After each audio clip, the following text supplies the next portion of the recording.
네, 오늘 벌써 주기도 여덟 번째 시간인데, 음, 주님께서 우리에게 기도를 가르쳐 주시면서 무엇을 기도하고 어떻게 기도해야 될까를 가르쳐 주셨어요. 그러면서 이제 하나님을 위한 기도, 또 우리를 위한 기도, 세 가지씩 이렇게 알려주셨는데, 어떻게 보면 이 기도를 우리가 이제 배우게 되면서 느끼는 게 뭐냐면, 이 기도를 따라 우리가 기도하게 되면 우리의 삶을 바로 살 수 있겠구나 하는 생각이 들어요. 그러니까 우리가 하나님 나라를 위해서 어떻게 살아가야 될지, 또 하나님의 뜻을 어떻게 이루어 드리며 살아가야 될지, 또 하나님께 어떻게 영광 돌리며 살아가야 될지를 고민하게 만들고, 또 이 땅에서 우리가 살아가면서 먹고 사는 문제, 또 영적인 문제, 죄에 관한 문제, 이런 문제에 대해서 우리가 어떻게 우리가 바른 태도를 가지고 살아갈 수 있을 것인가 하는 것에 대해서 이 기도를 통해서만도 충분히 배울 수 있다는 것을 아마 우리가 말씀을 나누면서 알게 되었을 것입니다. 그래서 매일의 삶 가운데 이 주기도가 우리의 삶에 구체적인 기도가 되고, 또 이 기도를 통해서 우리의 삶이 변화가 되고, 다시 한번 우리의 사명을 또 깨닫게 되는 은혜가 있게 되기를 바랍니다. 사람이요, 세상에 살면서 가장 어려운 일이 뭘까 하고 생각해 봤어요. 제일 어려운 게 뭐든가요? 가정에서 가정생활 하는 거 어렵죠. 그것도 어렵지만, 또 직장생활 하는 거, 돈 버는 거, 이것도 어렵죠. 뭐가 제일 어려울까? 죄에 짓지 않고 하루를 사는 게 제일 어려워요. 네, 기도 온 가잖아요. 그럼 밥을 먹죠? 그럼 주로 무슨 얘기하면 교회 얘기해요. 좋은 얘기 하냐? 아니요, 좋은 얘기 하지 않아요. 다 교회의 목사님 얘기, 성도들 얘기, 그 반찬 삼아가지고 밥 먹는 거예요. 옆에 모여서 계속 다. 예전에 우리 카페를 할 때도 여러 교회에서 이제 많은 분들이 오시잖아요. 그럼 교회 얘기들을 그렇게 하세요. 제가 구체적으로 듣진 않지만 들어보면은 표정 보면 알죠? 별로 좋은 얘기는 아니에요. 은혜 받은 얘기, 좋은 얘기. 이런 얘기 아니죠.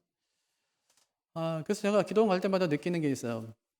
음, 저분들은 왜 오셨을까? 기도원에. 음, 왜 오셨을까?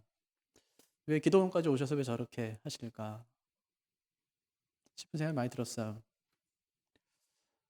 물론 상처받는 게 있어서 그래요. 시험 든 게 있고. 그러니까 이제, 다른 사람이 나에 대해서 뭐라고 이야기하니까 그 이야기를 다른 사람에게 또 전하는 과정 속에서 또 그 사람 이야기를 하게 되는, 이런 악순환 좋지 않은 것들이 자꾸 반복되고 있다는 거죠. 그래서 주님께서요, 여섯 번째 기도를 가르쳐 주세요. 이렇게 기도하래요. 시험에 들게 하지 마시고 악에서 구하소서. 여기서 말하는 시험은 유혹이거든요. 유혹에 빠지지 말게 해주십시오. 다만 악에서 구해 주십시오. 요건 악한 자예요. 악한 자에게서 구해 주십시오. 그런 기도예요. 그러니까 시험하고 뭐하고 붙어 있냐면 시험하고 악이 붙어 있어요. 악한 자. 악한 자가 우리를 시험할 때 그 시험으로부터 우리를 보호해 주십시오 하는 기도가 여섯 번째 기도라고 할 수가 있습니다. 통상 이제 우리가 시험이라고 하면 두 종류를 이야기하죠. 하나는 연단이에요. 시련. 하나님께서 우리에게 주시는 것이죠. 또 하나는 유혹이에요. 마귀가 우리를 넘어뜨리기 위해서 하는 그 유혹. 이걸 시험이라고 그러죠. 근데 많은 사람들이 목회하다 보니까 목사님 시험 들었어요. 이런 얘기 많이 하거든요. 가슴이 철렁 내려앉는 얘기예요. 목사님 시험 들었어요. 주로 뭐 하다 시험 드냐면 전도하다가, 아니면 전도회 모임 갔다가, 아니면은 교회에서 봉사하다가 시험 들어요. 교회 왔는데 시험 들었다는 거. 전도 한참 하고 있는데 목사님 찾아가서 목사님 시험 들었어요 이러면 제 가슴이 막 철렁 내려앉아요. 뭐 때문에 그런가. 들어보면 아무것도 아니에요. 그냥 장난으로 괜히 시험 됐다고 이렇게 하거든요. 말이라도 있잖아요. 말이라도 시험 들었어요. 이 얘기 절대 하면 안 돼요. 예, 절대 해서는 안 되는 말이 시험 들었다. 마귀가 제일 좋아하는 말이니까. 은혜 받았습니다. 이게 이제 성도한테 참 좋은 말이죠. 예, 하나님 듣기에도 참 좋은 말, 은혜 받았습니다. 참 감사합니다. 예, 말이 바뀌어야 돼요. 은혜 받으면 말이 바뀌어요. 기도 많이 했는데 시험 들었다. 이런 사람은 없어요. 여러분, 바울이 시험 들었다. 이런 얘기 들어보셨어요? 매 맞았다. 예수 때문에 매 맞았다. 시험 들었다. 아니요. 그런 얘기 하나도 없어요. 주로 누가 시험 드냐면 아담과 하와가 시험 들어요. 예, 하나님 거를 자기 거 만들려다 안 되니까 시험 들거든요. 어, 그런데 하나님을 신실하게 살았던 사람들을 보면은 시험 들지를 않아요. 유혹이 오면 물리치고요. 시련이 오면 참아내요. 그게 참 믿음의 사람임을 성경을 통해서 우리가 알게 되고 보게 되는 것이죠. 하나님이 아브라함을 시험하세요. 요거는 시련일까요? 유혹일까요? 요건 시련이에요. 요건 연단이죠. 네 아들, 독자 아들을 네 독자를 나에게 바쳐라. 이거는 하나님의 시련이에요. 예. 하나님께서 그를 연단시키시는 것이죠. 결과로는 알 수 있어요. 내가 이제 네가 나를 경외한 줄 알았다. 그렇게 말씀하시죠. 예, 시련이에요. 연단을 통해서 얻고자 하는 것이 뭐죠? 신앙의 질적인 성장이에요. 하나님께서 그것을 아브라함에게서 이루어내세요. 그러니까 한번 신앙이 질적으로 성장하려면 큰 아픔이 한 번은 와야 돼요. 고통이 따른단 말이에요. 그게 시련이에요. 시련에는 아픔이 있어요. 아픔만큼 성숙해진단 말이 있잖아요. 그러니까 신앙도 마찬가지인데 시련이 오면 성장해요. 이게 성장의 도구가 되는 거예요. 그러니까 그때 어떻게 되냐면 참는 거예요. 유혹은 달라요. 막 유혹할 때 그럼 참아야 되냐? 아니요. 그때는 피해야 돼요. 그 유혹에 빠지지 않도록 피해야 된다. 하나님께 사탄이 찾아와요. 욥을 달래요. 욥을 시험해 보겠다는 거예요. 하나님께서 오늘까지 욥에게 울타리 쳐줘가지고 욥이 하나님 오늘까지 욕하지 않은 것이지 울타리만 걷어내면 반드시 욥이 하나님을 욕할 것입니다. 그렇게 얘기해요. 근데 하나님께서 울타리를 걷어줘요. 한번 시험해 보라. 그러니까 마귀가 거의 반 죽을 때까지 욥을 시험해요. 완전히 끝장을 보겠다는 것이죠. 이 사람 완전히 내가 무너뜨리겠다는 것입니다. 그게 유혹이에요. 그 유혹이 왔을 때 어떻게 해야 되냐? 피해야 돼요. 누구한테요? 하나님께로. 욥이 시험 당한 내내 하는 것이 있어요. 기도하는 거예요. 친구들과 변론하고 토론하지만 하나님을 의지하면서 기도하는 일을 놓치지 않고 욥이 계속하는 것을 볼 수 있어요. 유혹이 올 때 어떻게 해야 되냐? 하나님께 피해야 돼요. 시련이 올 때 어떻게 해야 되냐? 잘 견뎌야 된다고 성경에 말씀하는 거죠. 그래서 예수님께서 마태복음 14장 38절에서 너희가 시험에 들지 않도록 깨어서 기도하라 그렇게 말씀하세요. 시험에 들지 않도록. 여기서 말하는 시험은 유혹이에요. 마귀의 유혹. 마귀의 유혹에 넘어지지 않도록 깨어서 기도하라. 왜 그럴까요? 시험은 누구에게나 찾아오기 때문에.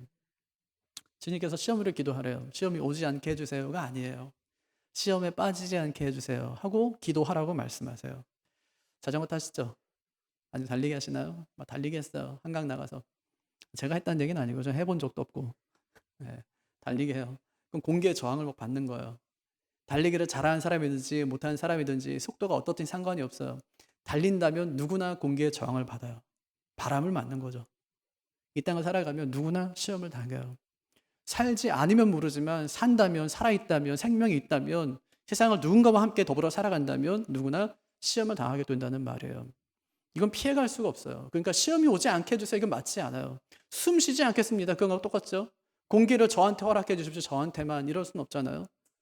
네. 그러니까 우리 주님께서 시험이 찾아오거든 그 시험을 잘 이길 수 있는, 또 잘 피할 수 있는, 또 빠지지 않게 할 수 있는 그 힘과 은혜를 저에게 주십시오 하고 기도하라고 말씀하세요. 그럼 왜 사람이 유혹에 빠질까요? 성경 보니까요. 첫째는 욕심 때문이에요. 사람이 욕심 때문에 시험에 빠져요. 요즘에 뭐 대장동 사건, 막 대장동 사건 막 이러잖아요. 뭐 화천대유 뭐 대장동 사건 이러는데 저는 요 사건의 핵심이 그거라고 생각해요. 기득권의 카르텔, 또 부동산 불로소득, 부동산 불로소득. 기득권의 카르텔과 부동산 불로소득이에요. 다른 거 아니에요. 거기 핵심 멤버들이 누군가 봤더니 법조인, 언론인, 기업인, 정치인, 기득권층이에요. 전부 다. 기득권층이 그 안에 있는 거예요. 자기들끼리 폐쇄적인 상황 안에서 정보를 서로 공유해요. 그리고 탐욕스럽게 이익을 추구하고 엄청난 부를 차지하는 거, 그거 아닙니까? 이게 대장동 사건의 핵심 아니에요. 이게 어떻게 걸릴까? 제가 생각해 보니까 두 가지인 것 같아요. 하나는 이렇게 막 시끄럽게 굴다가 시간이 지나면 그건 잊혀지는 거예요. 그리고 또 하나는 다른 사건을 덮어버리는 거예요, 그냥. 누군가는 처벌받겠죠. 하지만 이런 게 끊어질 거냐? 끊어지지 않아요, 절대로. 왜냐하면 기득권의 카르텔은 앞으로도 계속될 테니까. 끊어지지 않겠죠. 요즘에 누가 두 발 뻗고 살을 잘 수 있을까? 그때 돈 안 먹은 사람이겠죠. 예, 엄청난 돈이 막 그때 막 쏟아지는데 그 돈 안 먹은 사람. 어떤 사람은 3천만 원 투자했는데 1,000억을 받아갔대요. 말이 되는 얘기예요? 3천만 원, 4천만 원 투자해서 1,000억을 받아간다. 이게 뭐 말이 되는 얘기입니까? 그땐 참 좋았을 거예요.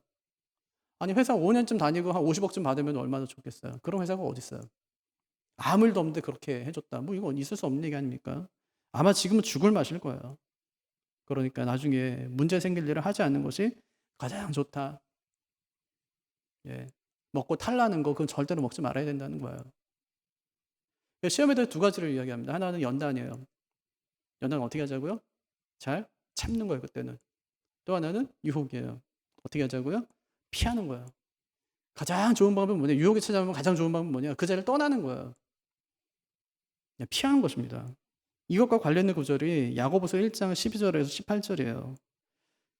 거기를 한번 찾아보실래요? 야고보서 1장 12절과 18절. 다 읽지는 않을게요. 그냥 중간중간 제가 한번 설명을 좀 하겠습니다. 여기 보면 12절 보면 시험을 참는 자가 복되대요. 그러니까 12절이 말하는 시험은 시련이에요. 시련은 무조건 참아야 돼요. 왜 그렇죠? 12절 끝에 보면 뭐라고 그래요? 생명의 면류관을 얻을 것이기 때문이라 그렇게 이야기하죠. 생명의 면류관 준대요. 그럼 잘 견딘 사람 있나요? 이렇게? 시련이 왔는데 잘 견딘 사람. 성경에 누가 있어요? 욥 한 30년 견디니까요. 또 이스라엘 백성들 광야 40년 잘 견디니까. 요셉 13년을 잘 견뎌내죠. 뭐 다니엘 같은 사람 70년을 잘 견뎌내잖아요. 바울 같은 사람 30년 정도를 잘 견뎌내고요. 그러니까 바울이 결국 바라봤던 게 뭐냐면 그 시련도에 있는 생명의 면류관, 의의 면류관, 그 영광의 면류관. 내게만 주는 게 아니라 주의 나타나심 사모하는 모든 자에게 도니라 이렇게 이야기하면서 그 생명의 면류관 때문에, 의의 면류관 때문에 자기 끝까지 시련을 잘 견딘다, 참는다 이제 그렇게 이야기하고 있어요. 잘 견딘 사람이 있다는 것이죠. 13절 보니까 그거는 유혹이에요. 13절에 나오는 시험은 유혹이에요. 그럼 그 유혹은 어떻게 해야 될까요? 13절 사람이 시험 받을 때에 내가 하나님께 시험 받는다? 하지 말래요. 왜? 하나님은 우리가 죄에 빠지도록 우리를 유혹하시는 분이 아니기 때문에. 하나님 절대 우리에게 죄에 빠지도록 유혹하시는 분이 아니세요. 그러니까 시험 받을 때에 요 시험은 뭐라고요? 유혹. 선악과 같은 유혹이에요. 이거 먹고 너 하나님처럼 돼봐. 이런 유혹이에요. 근데 하나님께서 그런 유혹하지 않는데요. 그럼 누가 유혹한대요? 14절 오직 각 사람이 시험을 받는 것은 자기 욕심에 끌려 미혹됨이니. 누가 우리 유혹해요? 내 욕심이. 미혹된다는 말은 미끼로 꿰다 이런 뜻이에요. 미끼로 꿰다. 낚시할 때 미끼 딱 꿰잖아요. 뭐 잡으려고요? 좋은 고기 잡으려고. 그 미끼예요. 뭐가? 내 욕심이. 그게 결국 유혹으로 하여금 유혹을 내게 오게 한다는 말, 내 욕심이. 그러니까 대장동이 얼마나 큰 유혹이냔 말이에요. 유혹이 발동되는 그 순간에 죄를 짓게 되는 것이죠. 그래서 뭘 조심하래요? 15절 욕심이 잉태한 즉 죄를 낳고 죄가 장성한 즉 사망을 낳느니라. 그러니까 죄의 조성 과정을 사람의 생물학적 변화 과정으로 설명하는 거예요. 여기 보니까 잉태가 나오죠. 잉태했으면 어떻게 돼요? 그다음 출산하고 나면 장성하죠. 장성하고 나면 나중에 죽는 거예요. 어떤 사람이 욕심이 잉태했어요. 그때까지는 뭐 욕심이 아무 영향력을 발휘할 수가 없어요. 내 안에 욕심이 있을 수 있잖아요. 나 저거 갖고 싶다. 무슨 영향력을 가질 수 있겠어요? 내 안에 그냥 있는 것인데, 물론 뭐 마음으로 범하는 죄도 주님께서는 죄라고 말씀하시지만 다른 사람에게 적어도 그것이 해가 되진 않아요. 욕심이 잉태됐어요. 그 죄가 났어요. 욕심이 막 잉태되고 시간이 지나다 보니까 죄가 툭 하고 나왔어요. 마치 이제 10달 만에 아기가 나오는 것처럼 딱 나왔는데 그렇게 욕심이 결심이 돼서 죄가 되는 순간에도 별로 힘이 없어요. 아이가 태어났어요. 그럼 아이가 어떤 힘도 발휘할 수가 없어요. 그냥 누워있는 거죠. 근데 문제는 뭐냐면 죄를 그렇게 계속 방치하면 장성하게 돼요. 장성하게 돼요. 장성한다는 말은 완성하다 이런 뜻이에요. 완성하다. 그러니까 죄가 완성된단 말이에요. 그때부터는 엄청나게 죄가 힘이 세지기 시작해요. 그 결과가 뭘까요? 사망이 오는 거예요. 죄의 결과로 사망이 오는데 그 사망은 영적인 사망이에요. 결과가 뭐냐? 하나님께로부터 분리되는 것입니다. 그래서 바울이가 16절에 속지 말래요. 뭘요? 뭘 속지 말래요? 죄에 대한 유혹이 하나님께로부터 온다는 그것. 속지 말래요. 죄에 대한 결과, 그 유혹은 절대 하나님께로부터 오지 않는다는 말입니다. 하나님은 사람을 시험하지 않으세요. 사람에게 유혹하지 않는다는 말이에요. 그럼 하나님께로부터 뭐가 올까요? 17절 온갖 좋은 은사와 온전한 선물이 아버지께로 온다. 그렇게 이야기하죠. 왜 그렇게 좋은 걸 주실까요? 하나님이. 아버지니까. 이렇게 18절.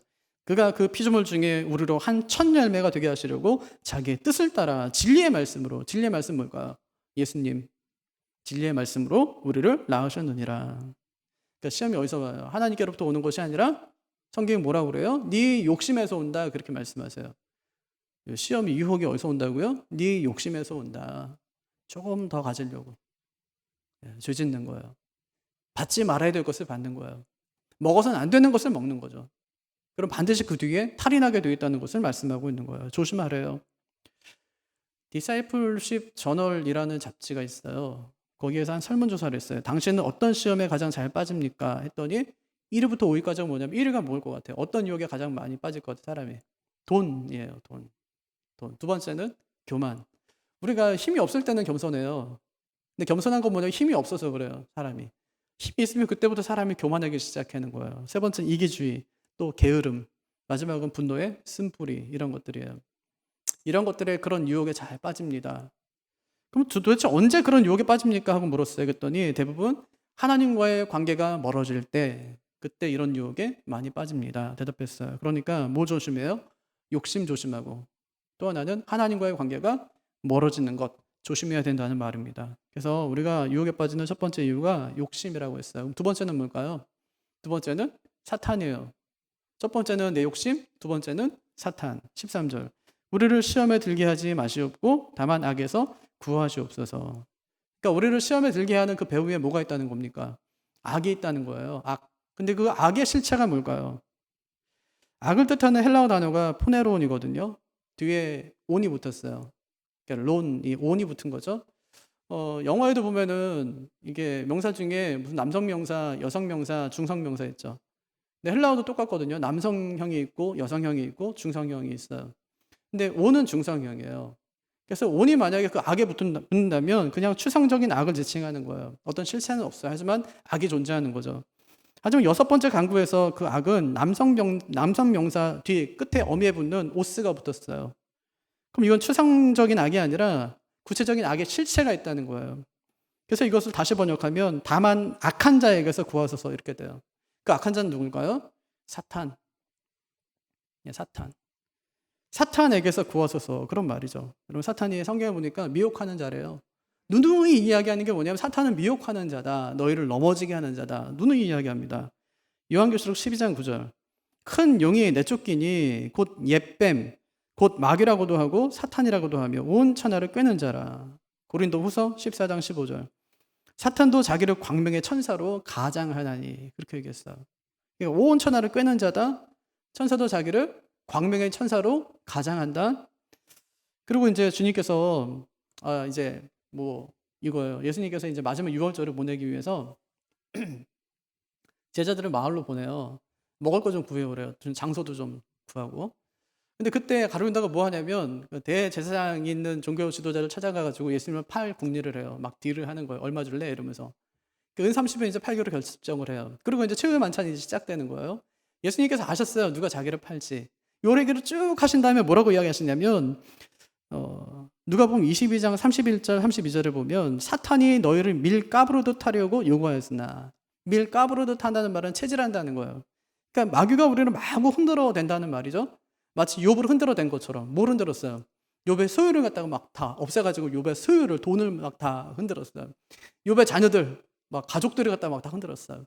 자기의 몸 건강을 막 흔들어 놓는 거예요. 그러니까 죽이지는 않는데 자기를 죽이지는 않는데 엄청나게 자기를 유혹하면서 엄청 자기를 흔들라는 거예요. 밀가부르타려고 내게 요구하였으나 마귀가 자신에게 예수님께 그들을 내게 좀 넘겨달라 그렇게 이야기했다는 거예요. 그때 주님께서 내가 너희를 위하여 믿음이 떨어지지 않기를 기도하였노니 그렇게 말씀하세요.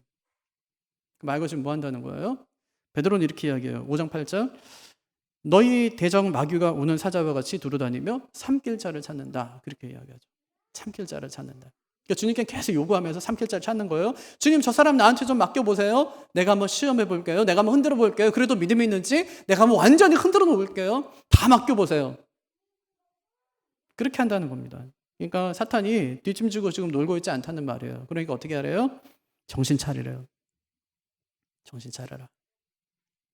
빌리그레한 목사님이 기도라는 책을 썼어요. 거기 보니까 한 교회 앞을 지나가는데 그 교회 지붕에서 시커먼 귀신들이 삼지창을 들고 막 흥분해가지고 교회 지붕을 뚫느라 그냥 난리가 났대요. 그래서 야, 저 교회는 참 장난이 아니구나. 문제투성인가 보다 하고 지나갔어요. 그리고 다른 교회를 봤는데 그 교회 지붕에도 시커먼 귀신들이 있는데 그냥 누워서 룰랄라 그냥 하고 있대요. 그래서 저 교회는 참 평안한 교회인가 보다 하고 생각했답니다. 근데 막상 문을 열고 들어가서 보니까 귀신들이 노는 교회는 그 안이 막 야단법석인 거예요. 서로 막 싸우고 난리가 났어요. 반대로 귀신들이 교회 지붕을 막 뚫고 들어가려고 난리치던 교회는 사람들이 기도로 똘똘 뭉쳐있는 거예요. 복음의 열정에 사로잡혀 있는 겁니다. 교회의 영광을 선포하는 그런 교회였습니다. 지금도 영적인 전쟁이 계속 된다는 말이에요. 그래서 바울이 에베소 6장에서 마귀의 관계를 능히 대적하기 위하여 하나님의 전신갑주를 입으라. 그렇게 이야기하죠. 아담과 하와 이 싸움에 졌어요. 마귀하고 싸움에서. 그래서 뱀의 도구가 되죠. 욥의 아내도 마찬가지입니다. 이 싸움에서 져요. 가룟유다 마찬가지죠. 그 싸움에서 지는 거예요. 아나니와 삽비라 마찬가지죠. 그 싸움에서 그가 진 것입니다. 사탄의 미혹에 넘어간 것이죠. 그래서 주님께서 우리를 시험에 들게 하지 마시고 악에서 구하소서 하고 기도하라고 말씀하세요. 그러면 사탄이 엄청난 전략가예요. 진짜로 제가 몇 번 말했죠. C.S. 루이스가 쓴 그 스크루테이프의 편지는 꼭 한번 읽어보시라고. 진짜 어마어마한 전략을 가지고 사탄이 지금도 우리를 넘어뜨리기 위해서 일하고 있다는 것입니다. 한번 정리해 볼게요. 6번째 강구의 시험은 뭐라고 그랬습니까? 시련입니까? 아니면 유혹입니까? 그건 유혹이에요. 우리가 시험에 빠진 이유가 뭡니까? 첫째는 자기 욕심 때문에 빠져요. 둘째는 사탄 때문에 빠진다고 이야기했어요. 그럼 어떻게 하면 이 시험을 이길 수 있을까? 첫 번째는 우리 인생의 연약함을 인정하는 거예요. 이거 잘한 사람, 요셉. 보드발 장군 아내가 자기를 뭐 유혹하기 위해서 막 했어요. 막 유혹했어요. 그때 요셉이 어떻게 하든가요? 유혹하려면 유혹해봐라. 난 절대 넘어가지 않는다. 버티든가요? 아니요. 피해버려요. 위험을 무릅쓰고 그 자리를 피해요. 왜냐? 자신의 연약함을 알기 때문에. 우리 장담할 수 없어요. 제일 좋은 방법이 뭐냐? 피하는 것입니다. 죄가 있는 곳은 피하는 게 좋은 거예요. 죄 짓는 그 현장에 가가지고 하나님 죄 짓지 않게 해주세요 하는 것은 아무 의미가 없어요. 그건 뭐 우리가 이길 수 없기 때문에. 우리 연약한 존재입니다. 아담은요 진짜 완벽한 사람이었어요. 우리보다 지혜가 훨씬 더 있는 사람이었습니다. 하나님께서 그의 지혜가 얼마큼 있는지 보게 하시려고 모든 동물을 그 앞에 지나가게 하세요. 이름을 다 짓게 하세요. 그거 이름을 다 짓고도 남을 만큼 우리는 개 이름 하나 짓는데도 그렇게 어렵고요. 애가 태어나면 그 애 이름 하나 생각하는데도 얼마나 많은 시간을 보내는지 몰라요. 내가 할 수 없으니까 누구한테 부탁도 해보고요. 요구도 해봐요. 돈 주고 짓는 사람들도 많아요. 근데 수없이 많은 그 동물들을 다 지나가게 하면서 그의 이름을 부르게 하세요. 나중에 만났을 때 그 이름을 똑같이 불러주는 거예요. 지혜로운 사람이었어요. 얼마든지 시험 앞에서 당당하게 이길 수 있을 거라 생각했어요. 마귀가 그들을 시험할 때 그 자리를 피하는 게 옳았어요. 피하지 않아요. 당당하게 맞습니다. 하나님께서 그렇게 말씀하시더냐? 웃기고 있네 하고 피해야 되는데 그게 아니라 맞서요. 나중에 어떻게 됩니까? 그냥 뱀의 도구가 되고 말아요. 가장 좋은 방법이 뭐냐? 그 자리를 피하는 거예요. 인생의 연약함을 깨닫고 그 자리를 피하는 것입니다. 교회 옆에 치킨집이 있거든요. 가끔 교육자들하고 밥 먹으러 나갈 때마다 야, 저 집 참 맛있겠다 그러거든요. 근데 한 번도 못 갔어요. 왜 못 갔냐? 거기 술집이거든요. 뭐 술 안 마시면 되죠. 그게 뭐 들어가는데 죄가 되겠어요? 아니요. 하지만 누군가 본다면 분명 좋은 일은 아닐 거예요. 저는 모르지만 우리 동네 사람들도 저 사람이 우리 교회 시민교회 목사지 아마 알 거예요. 저는 잘 모르지만 알 거라고요. 제가 맨날 교회 들락달락 하니까 저 사람 누굴까? 누구예요? 교회 목사지. 근데 어디 가요? 술집 들어가는 거예요. 환타에다가 사이다를 탔네. 거품도 일고요. 그것도 뭐 500cc? 맥주잔에다가 그걸 마시네요. 야, 이 사람이 그 치킨에다가 맥주 한 잔씩 하는구나. 아마 금방 그렇게 소문이 나고 말 거예요. 괜한 오해받을 짓을 안 하는 게 좋죠. 그래서 옛날에 수박밭에서 신발끈 매지 말라는 말이 있잖아요. 괜히 오해받을 짓 하지 말라는 거예요. 저놈이 수박 따가나? 이런 오해죠. 빌리게란 목사님이 99세를 사셨어요. 오랫동안 사역하시면서 한 번도 스캔들이 없었어요. 그 이유를 물었어요. 그랬더니 이렇게 대답하세요. 여자 성도가 1대1 밀폐된 공간에서 상담해 본 적이 없고 아내 외에 다른 여자를 자동차 옆자리에 태워본 적이 없습니다. 이런 원칙이 그의 사역을 롱런할 수 있게 한 것입니다. 유혹받을 수 있는 환경을 의도적으로 피하시기를 바랍니다. 그런 환경에 가놓고 유혹에 넘어가지 않게 해달라고 기도할 필요 없어요. 유혹받을 현장이라면 손해를 보더라도 피하는 것이 좋습니다. 이것이 시험에 들지 않은 첫 번째 비결이라고 말할 수 있어요. 두 번째는 우리보다 먼저 시험 당하신 우리 주님을 바라봐야 돼요. 예수님이요 공생에 내내 시험 당하세요. 예수님의 시험이 뭐 특별한 시험 아니에요. 우리가 늘상 당하는 시험이에요. 첫째, 돈에 대한 시험이에요. 가난했거든요. 어릴 때부터 늘 가난해요. 돈에 늘 쪼달리는 거예요. 세금 내야 되는데 지금 세금 어떻게 합니까? 했더니 낚시해서 그 물고기 뱃속에서 그냥 돈 구에다가 세금 낼 정도로. 돈이 없어요. 예수님이 대형교회 하신 것도 아니고요. 스타 강사도 아니었어요. 늘 가난하고 헐벗고 여우도 굴이 있대요. 새도 제 집에 있는데 예수님은 머리를 곳이 없대요. 그렇게 사셨어요. 이 가난의 시험이 예수님께 있었단 말이에요. 또 사람의 시험도 있었어요. 가는 곳마다 따돌리면 안 돼요. 가는 데마다 환영받지 못하는 거예요. 분명히 고쳐졌는데 고쳤다 이야기도 하지 말래요. 왜냐하면 핍박받을까 봐. 사람에 대한 시험이 예수님께 늘 있었던 거예요. 왕따 당한 거죠. 관계의 시험이요? 배신당한 시험이 예수님께 있어요. 가장 사랑하는 제자로부터 3년 반 동안이나 그와 함께 다녔던 제자로부터 예수님 배신당하세요. 관계에서 오는 어려움. 그 시험이 예수님께 있었어요. 마지막은 영적인 시험도 있어요. 하나님께 엘리 엘리 라마 사박더니 나의 하나님 나의 하나님 어찌하여 나를 버리시나이까. 영적인 시험이요. 하나님께 버림당한 것 같이 느껴지는 그 시험까지 예수님께서 다 당하셨다는 말이에요. 그래서 히브리서 4장 15절에는 주님이 우리와 똑같이 시험을 받으셨대요. 주님이 우리와 똑같이 시험 받으셨다는 거예요. 윌리엄 바클레이가 이 구절을 주석하면서 그분이 단지 우리처럼이 아니라 우리보다 훨씬 더 큰 시험을 받으셨다. 사탄이 수단과 방법을 가리지 않고 예수님을 공격했고 주님 역시 거기에 맞서 대항하셨다. 그렇게 주석했습니다. 주님이 이렇게 시험을 이기셨기 때문에 시험 당하는 우리를 도와줄 수 있다는 거예요. 어떤 분은 암에 걸렸어요. 났어요. 그분이요 전도 제일 잘해요. 비포 애프터 사진 갖고 다니면서. 예전에 전 이런 사람이었습니다. 하나님께서 저를 이렇게 고쳐주셨습니다. 암이 얼마나 힘들어요. 어떤 목사님이요 목회를 이제 마치시고 나서 암에 걸리신 거예요. 한 번은 막 우세요. 자기가 목회할 때 성도들이 암에 걸렸다고 하면 기도는 해줬지만 이렇게 아픔은 겪지 못했대요. 이렇게 아픈 건 줄 몰랐대요. 몸이 아픈 것도 아픈 거지만 이렇게 불안하고 이렇게 두려운 건 줄 몰랐다는 거예요. 막상 자신이 암에 걸리고 보니까 너무너무 두렵다는 거예요.